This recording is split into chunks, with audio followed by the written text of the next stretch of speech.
On aime lire, on aime s'imaginer plein de choses, on aime découvrir de nouveaux univers, mais connaît-on vraiment les auteurs qui écrivent les livres qui nous passionnent tant?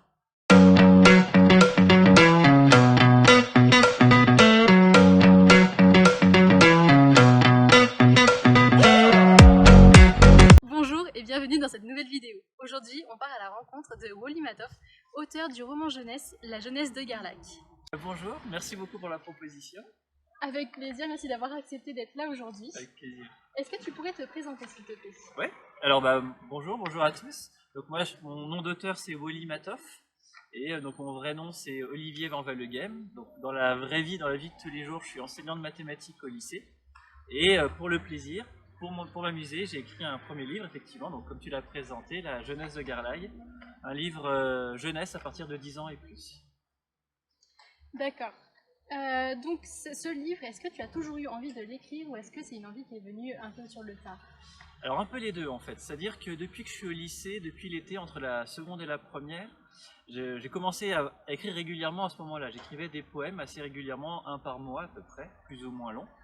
Et j'ai mon meilleur ami qui m'a dit, si un jour tu décides d'écrire, si un jour tu en as marre d'écrire des poèmes, peut-être passer une écriture en prose dans un univers style Seigneur des Anneaux.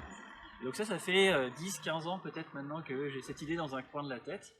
Et puis j'ai rencontré ma femme actuelle, donc Marie-Noël, et je me suis rendu compte qu'en fait les poèmes avant permettaient d'évacuer des émotions négatives, disons. Et en la rencontrant, j'ai plus besoin d'écrire des poèmes. Donc à ce moment-là, j'ai décidé de passer à l'écriture en prose, et j'ai gardé cette idée. J'avais cette idée-là de mon meilleur ami, de cette idée d'univers de fantaisie. Et je me suis dit, avant de chercher à vraiment écrire un roman complet, je vais essayer d'écrire des petites nouvelles. J'ai écrit une petite nouvelle d'abord dans un style policier, puis après je me suis dit, tiens, je vais m'attaquer justement à ce qu'il m'avait suggéré. Et puis la petite nouvelle, du coup, est devenue un livre, parce que les personnages vivent leur vie, et voilà, l'aventure est devenue un livre, du coup. Alors, je trouve l'histoire absolument géniale. Alors, quand on lit le roman, oui, on trouve beaucoup de références historiques, mythologiques aussi. Oui. Est-ce que c'est voulu et d'où vient cette envie?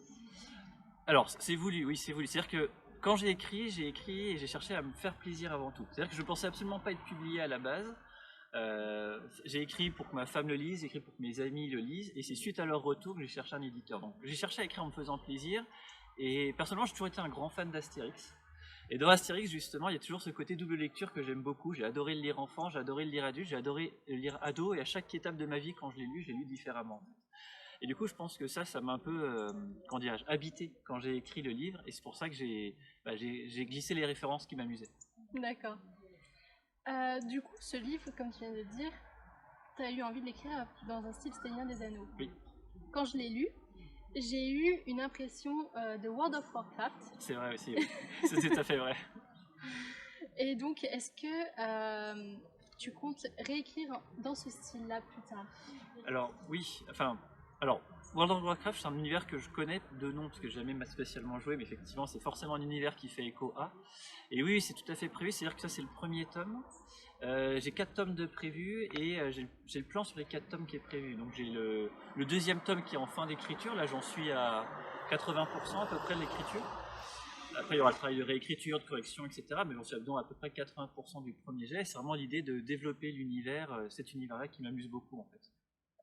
Ok, merci. Ouais, de rien. Pour continuer sur cette lancée, est-ce que un passage du livre qui te tient à cœur et qui pourrait donner envie aux personnes qui vont regarder cette vidéo de le lire? Avec plaisir, ouais. Je propose dans ce cas-là de lire à peu près le début. Alors pas le prologue parce que ce serait un peu spoiler, comme on dit, ce qui pourrait se passer, mais disons le début de l'histoire, parce que par rapport à ce livre, moi ce qui me plaît, donc voilà, je suis enseignant, je l'ai dit au début de l'entretien, et j'avais envie d'écrire une histoire aussi d'acceptation de soi et de tolérance.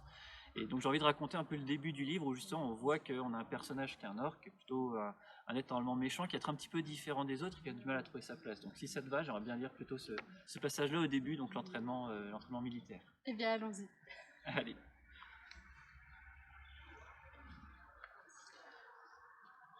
Est-ce que ça te va du coup si je me mets debout éventuellement? Parce que j'aime bien en lisant être un peu dans l'action, disons. À ton aise. Ah ouais, allez. Duner, Garlag, relève-toi, plus vite que ça, aboyait l'instructeur orc nommé Farg. Tu es encore à la traîne, tu es un faible, debout. Les orques ne se fatiguent pas, ils sont résistants, et tu le seras, que tu le veuilles ou non. Debout !» Garlag se redressa, malgré la lourde boue collée partout sur son armure de cuir. Cette dernière était le symbole des jeunes recrues en formation. L'entraînement des enfants orques se passait toujours ainsi dans le camp fortifié de Mortoth. Des parcours du combattant du soir au matin pour affûter la vision de nuit, et des duels la journée sous un soleil écrasant pour développer la robustesse. Ces exercices étaient brutaux et sauvages, comme l'était ce peuple. Pour motiver ses apprentis guerriers, l'instructeur Farg avait pour coutume de faire préparer le repas avant le début des exercices. Les premiers finissant le circuit, ou les derniers debout suite aux luttes, commençaient par se servir. Les suivants se contentaient des restes, et les perdants de racines ou parfois d'un rat dégoté au hasard d'une hutte. Garlag, de nouveau, risquait de devoir s'accommoder d'un tel repas. Cela ne dérangeait pas plus que ça. Après tout, à force d'en manger, il avait fini par s'y habituer. Il trouvait même que cette viande dégageait certaines saveurs, ma foi, tout à fait acceptables. Néanmoins, s'il ne se dépêchait pas, il ne pourrait pas arriver à temps pour chasser sa pitance, et ne pourrait donc pas se sustenter avant le début des combats. Garlag accéléra alors son mouvement pour attraper le reste de la troupe. Il profita de son agilité peu commune chez un orque pour courir d'un pas léger, flottant presque au-dessus de la boue. « Qu'est-ce que c'est que cette démarche de femelle, Garlag » l'apostropha Farg, son instructeur. « Les orques sont des créatures puissantes, qui évoluent en puissance et non pas en pas de danse ridicule. Fléchis-moi ces jambes, prends contact avec la terre, ou tu vas tâter de mon fouet. » Cette menace suffit pour convaincre Garlag de reprendre une pratique plus académique, bien que cela lui paraisse absurde. Pourquoi en effet s'entêter à perdre du temps là où il pourrait en gagner? Il se força néanmoins à faire le vide dans sa tête. Ces questions sont bonnes pour les faibles, se répétait-il. Si je veux devenir un véritable guerrier orc, je ne dois pas réfléchir, mais obéir. La subordination, de nouveau, le conduisait à arriver après sa dizaine de camarades. Ces derniers ne manquèrent pas de le railler, comme à leur habitude. « Alors, la danseuse, tu t'es perdue dans la forêt ou quoi? C'est dommage que tu ne sois pas restée. » Les rires gras et imbéciles fusaient autour de Garlag, qui avançait la tête baissée. Chaque jour, il subissait les quolibets des jeunes de son âge. C'était un être solitaire, qui ne parvenait pas à s'intégrer au groupe. Or, cette race, tels les loups leur servant de monture, évoluait en meute. Il savait donc qu'il aurait besoin de cette horde d'orques moqueurs pour progresser et grandir au sein de l'armée. Mais il avait aussi conscience que, si ces mauvais résultats continuaient, il serait relégué au rang d'archer, ce qui s'avérait une véritable humiliation pour tout guerrier orc. C'est en effet la preuve d'une constitution fragile, d'un manque de courage, de l'absence de la bravoure nécessaire aux affrontements, au corps à corps, celle-là même qui faisait la fierté de son peuple. Bref, c'était le rôle des lâches, des pleutres, des faibles. Si cela devait arriver à Garlag, il savait qu'il serait alors la cible perpétuelle des railleries de tout son clan. « Aux armes, Lavette! Plus vite que ça! C'est parti pour les combats! Relevez-vous, les feignasses, enfilez vos armures !» hurla Farg. Pendant que les recrues s'équipaient, l'instructeur procéda au traditionnel tirage au sort pour déterminer qui affronterait qui. « Dépêchez-vous! Je vous rappelle que la cérémonie de enfer des vous deux orques aura lieu demain. Là, vous me combattrez à l'épée. Alors accélérez, bande de larves, parce qu'en dehors de quelques-uns, vous êtes bons pour reprendre un cycle. Pas vrai, Garlag ?» Les huées et les rires sifflèrent autour de Garlag, qui essayait de se concentrer. Cependant, il savait que Farg avait raison. Il n'arrivait déjà pas à atteindre ses camarades, alors Farg... « Allez, premier combat, Garlag contre Torg. En piste, vous deux, faites le cercle, les autres. » Et voilà, se dit Garlag. Au moins, le calvaire sera de courte durée. Autant commencer, je pourrais partir plus tôt. Et effectivement, le supplice fut bref. Il essayait pourtant de suivre les conseils de Farg, mais il se sentait empoté dans ses mouvements.